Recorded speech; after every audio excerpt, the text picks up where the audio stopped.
Chapter 5. Letters. Lucy and Mina. Letter from Miss Mina Murray to Miss Lucy Westenra. 9th of May. My dearest Lucy, forgive my long delay in writing, but I have been simply overwhelmed with work. The life of an assistant schoolmistress is sometimes trying. I am longing to be with you and by the sea, where we can talk together freely and build our castles in the air. I have been working very hard lately because I want to keep up with Jonathan's studies, and I have been practicing shorthand very assiduously. When we are married, I shall be able to be useful to Jonathan, and if I can stenograph well enough, I can take down what he wants to say in this way and write it out for him on the typewriter, at which also I am practicing very hard. He and I sometimes write letters in shorthand, and he is keeping a stenographic journal of his travels abroad. When I am with you, I shall keep a diary in the same way. I don't mean one of those 2 pages to the week with Sunday squeezed in a corner diaries, but a sort of journal which I can write in whenever I feel inclined. I do not suppose there will be much of interest to other people, but it is not intended for them. I may show it to Jonathan some day, if there is in it anything worth sharing, but it is really an exercise book. I shall try to do what I see lady journalists do, interviewing and writing descriptions, and trying to remember conversations. I am told that, with a little practice, one can remember all that goes on or that one hears said during a day. However, we shall see. I will tell you of my little plans when we meet. I have just had a few hurried lines from Jonathan from Transylvania. He is well, and will be returning in about a week. I am longing to hear all his news. It must be so nice to see strange countries. I wonder if Jonathan and I, shall ever see them together. There is the 10 o'clock bell ringing. Goodbye. Your loving, Mina. Tell me all the news when you write.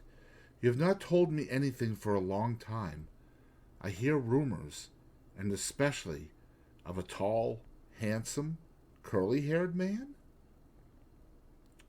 Letter. Lucy Westenra to Mina Murray. 17 Chatham Street. Wednesday.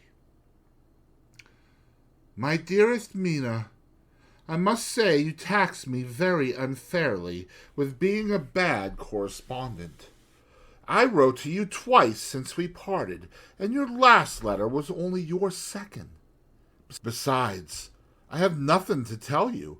There is really nothing to interest you. Town is very pleasant just now, and we go a good deal to picture galleries and for walks and rides in the park. As to the tall, curly-haired man, I suppose it was the one who was with me at the last pop. Someone has evidently been telling tales. That was Mr. Holmwood. He often comes to see us, and he and Mamma get on very well together. They have so many things to talk about in common. We met some time ago a man that would just do for you if you were not already engaged to Jonathan. He is an excellent parti, being handsome, well off, and of good birth. He is a doctor, and really clever. Just fancy! He is only 29, and he has an immense lunatic asylum, all under his own care. Mr. Holmwood introduced him to me, and he called here to see us, and often comes now. I think he is one of the most resolute men I ever saw, and yet the most calm. He seems absolutely imperturbable. I can fancy what a wonderful power he must have over his patients. He has a curious habit of looking one straight in the face, as if trying to read one's thoughts. He tries this on very much with me, but I flatter myself he has got a tough nut to crack. I know that from my glass. Do you ever try to read your own face? I do, and I can tell you it is not a bad study, Gives you more trouble than you can well fancy if you have never tried it. He says that I afford him a curious psychological study, and I humbly think I do. I do not, as you know, take sufficient interest in dress to be able to describe the new fashions. Dress is a bore. That is slang again, but never mind. Arthur says that every day. There, it is all out. Mina, we have told all our secrets to each other since we were children. We have slept together and eaten together and laughed and cried together. And now, though I have spoken, I would like to speak more. Oh, Mina, couldn't you guess? I love him. I am blushing as I write, for although I think he loves me, he has not told me so in words. But oh, Mina, I love him. I love him. I love him. There. That does me good. I wish I were with you, dear, sitting by the fire undressing, as we used to sit, and I would try to tell you what I feel. I do not know how I am writing this, even to you. I am afraid to stop, or I should tear up the letter, and I don't want to stop, for I do so want to tell you all. Let me hear from you at once, and tell me all that you think about it. Mina, I must stop. Good night. Bless me in your prayers, and Mina, pray for my happiness. Lucy. P.S. I need not tell you this as a secret. Good night again. L. Letter. Lucy Westenra to Mina Murray. 24th of May. My dearest Mina, thanks and thanks and thanks again for your sweet letter. It was so nice to be able to tell you and to have your sympathy. My dear, it never rains but it pours. How true the old proverbs are. Here am I, who shall be 20 in September, and yet I never had a proposal till today. Not a real proposal, and today I've had 3. Just fancy, 3 proposals in one day. Isn't it awful? I feel sorry, really and truly sorry, for 2 of the poor fellows. Oh, Mina, I am so happy that I don't know what to do with myself. And 3 proposals. But for goodness sake, don't tell any of the girls, or they would be getting all sorts of extravagant ideas and imagining themselves injured and slighted if in their very first day at home they did not get 6 at least.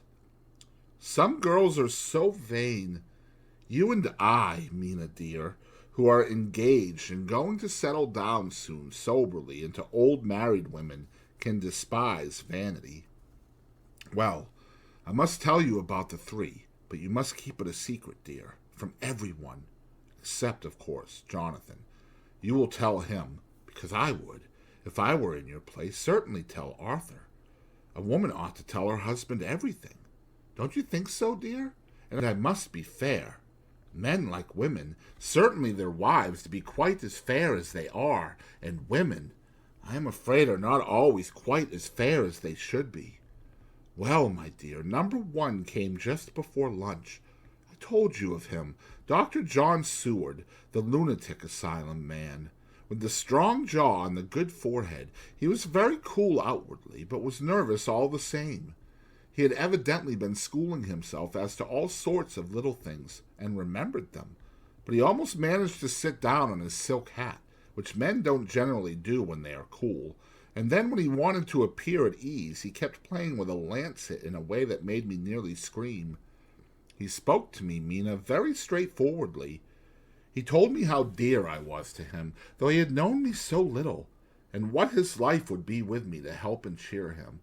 He was going to tell me how unhappy he would be if I did not care for him, but when he saw me cry, he said that he was a brute and would not add to my present trouble. Then he broke off, and asked if I could love him in time.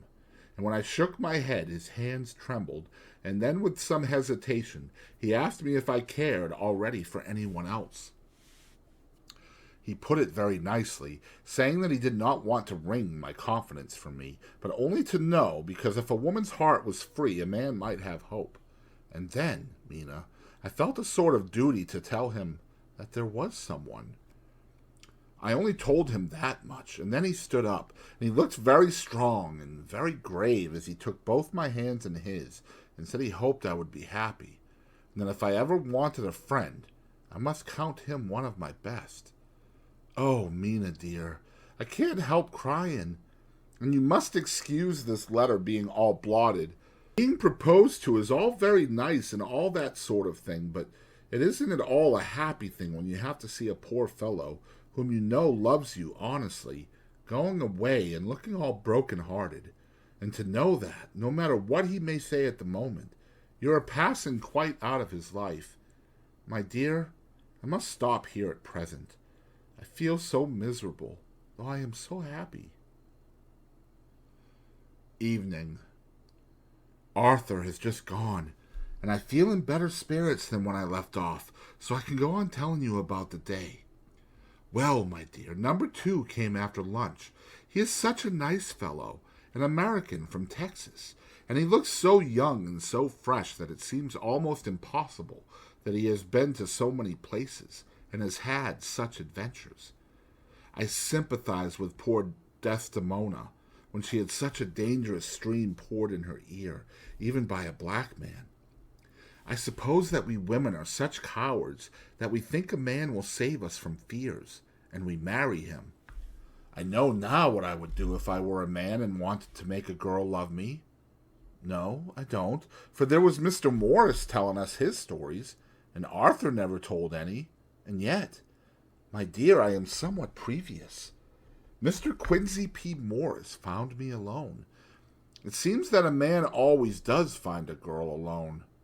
No, he doesn't, for Arthur tried twice to make a chance, and I, helping him all I could, I am not ashamed to say it now.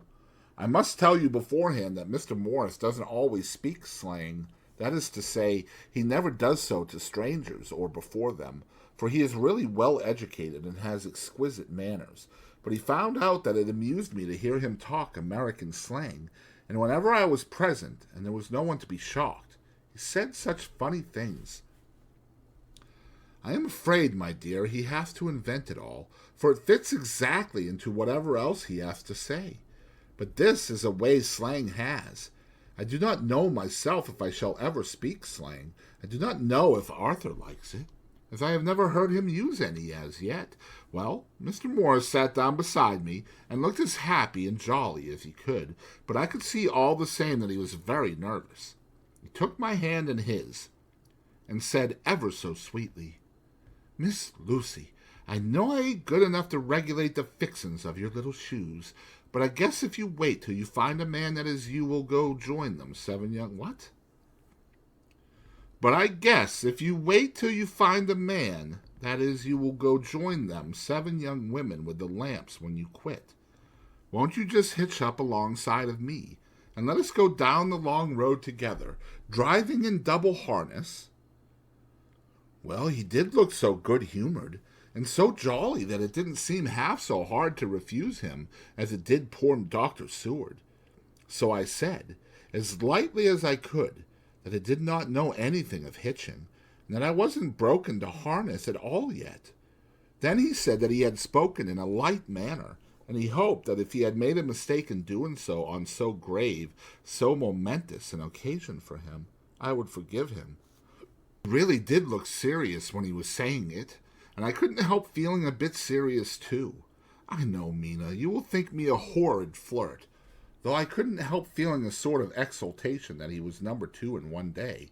And then, my dear, before I could say a word, he began pouring out a perfect torrent of love-making, laying his very heart and soul at my feet.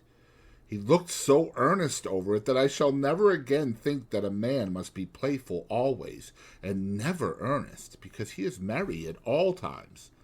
I suppose he saw something in my face which checked him, for he suddenly stopped, and said with a sort of manly fervor that I could have loved him, for if I had been free. "Lucy, you are an honest-hearted girl, I know. I should not be here speaking to you as I am now if I did not believe you clean grit, right through to the very depths of your soul. Tell me, like one good fellow to another, is there anyone else that you care for? And if there is, I'll never trouble you a hair's breadth again, but will be, if you will let me, a very faithful friend." My dear Mina, Why are men so noble when we women are so little worthy of them? Here was I, almost making fun of this great-hearted, true gentleman. I burst into tears. I am afraid, my dear, you will think this is a very sloppy letter in more ways than one, and I really felt very badly. Why can't they let a girl marry 3 men, or as many as want her, and save all this trouble? But this is heresy, and I must not say it. I am glad to say that, though I was crying, I was able to look into Mr. Morris's brave eyes, and I told him out straight. Yes, there is someone I love, though he has not told me yet that he even loves me. I was right to speak to him so frankly, for quite a light came into his face, and he put out both his hands and took mine. I think I put them into his, and said in a hearty way, "That's my brave girl. It's better worth being late for a chance of winning you than being in time for any other girl in the world. Don't cry, my dear. If it's for me, I'm a hard nut to crack, and I take it standing up. If that other fellow doesn't know his happiness, well, he'd better look for it soon, or he'll have to deal with me. Little girl, your honesty and pluck have made me a friend, and that's rarer than a lover. It's more unselfish, anyhow. My dear, I'm going to have a pretty lonely walk between this and Kingdom Come. Won't you give me one kiss? It'll be something to keep off the darkness now and then. You can, you know, if you like, for that other good fellow. He must be a good fellow, my dear, and a fine fellow, or you could not love him. Hasn't spoken yet." That quite won me, Mina, for it was brave and sweet of him, and noble, too, to a rival, wasn't it? And he's so sad. So I leant over and kissed him. He stood up with my 2 hands in his, and as he looked down into my face, I am afraid I was blushing very much. He said, "Little girl, I hold your hand, and you've kissed me, and if these things don't make us friends, nothing ever will. Thank you for your sweet honesty to me, and goodbye." He wrung my hand, and taking up his hat, went straight out of the room without looking back, without a tear or a quiver or a pause, and I am crying like a baby. Oh, why must a man like that be made unhappy when there are lots of girls about who would worship the very ground he trod on? I know I would if I were free. Only I don't want to be free. My dear, this quite upset me, and I feel I cannot write of happiness just at once, after telling you of it, and I don't wish to tell of the number 3 until it can be all happy. Ever your loving, Lucy. P.S. Oh, about number 3. I needn't tell you of number 3, need I? Besides, it was all so confused. It seemed only a moment from his coming into the room till both his arms were round me, and he was kissing me. I am very, very happy, and I don't know what I have done to deserve it.